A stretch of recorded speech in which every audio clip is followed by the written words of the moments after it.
So I spoke about Tadaima Okaidi the other day, and I did say in that video that I might make a video talking about the Omegaverse, and I think I'm going to do that because this is going to cause some confusion. So like I said in the video, Tadaima Okaidi is an Omegaverse story, and that's important to note because this is not your average BL, and I'm going to explain why.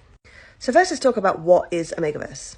This is an alternative universe type of fiction that basically follows similar structures to what Wolf Society follows, with alphas, betas, and omegas, except it applies to humans.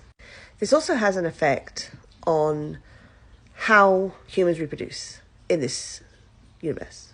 There are also other like sub-hierarchies like gamma, delta, all that stuff. We won't focus on that so much. We'll actually focus mostly on alphas and omegas because those are the most common types, but some stories do have betas too. So it's just worth mentioning. And this is usually erotic fiction, and it focuses heavily on the fact that in this universe, men can be impregnated, but not just any men. They have to be a specific type. So let me show you a little graphic I found. Honestly, this is the simplest way to explain the reproductive system in the Omegaverse. So we'll go through it together. So you've got the alphas, the betas, and the omegas. And we'll mention beta just because we're here. And so the way it works is you have male and female in each of these categories, right? So alpha, beta, omega. Alphas obviously being the top of the hierarchy, betas being underneath them, and then omegas being, pretty subservient.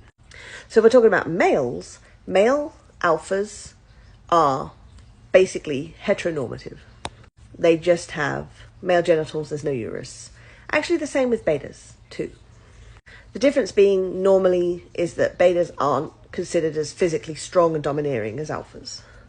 Omegas, however, have both, or maybe just uteruses, but they can present male. Does that make sense?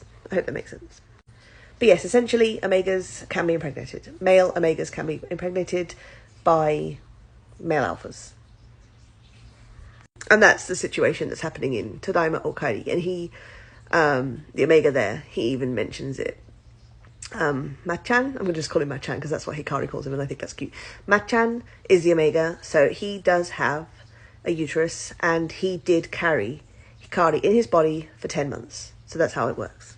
When we're talking about females, so female alphas may or may not have male genitals, but will also have a uterus.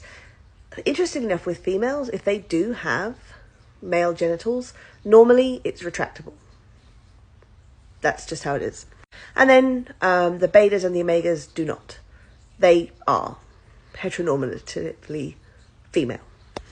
So yeah, I think I can see why people would be confused because there's a lot of layers to Omegaverse stories, and a lot of people probably would have issues with the mpreg, that's what they call male pregnancy trope, and that will be featured in Tadaima Okaidi. It's already been touched on briefly. But I find Omegaverse stories pretty interesting. Again, it's an alternative universe. It's fantasy. It's meant to be different to what we're used to. But if you aren't into that type of thing, I guess this is your warning. Tadaima Okaidi is going to have those themes. And as far as like alpha, beta, and omega go, there are also pretty specific personality types that they tend to fall into. I'm probably not going to get into that here, but alphas tend to be quite domineering, very protective, that kind of stuff. Omegas tend to be much more submissive, subservient, softer, gentler, that kind of stuff. But yeah, that's a very brief overview of what Omegaverse is. I hope this was helpful. If you have any questions, please let me know. I'm also going to tag a couple of my mutuals that are also into these type of stories and can explain stuff better than I can, most likely. So I'm going to tag those below. You should definitely check out their stuff too. And yeah, I am looking forward to watching more of Tadaima Okaidi because it's fucking adorable. Thanks for watching.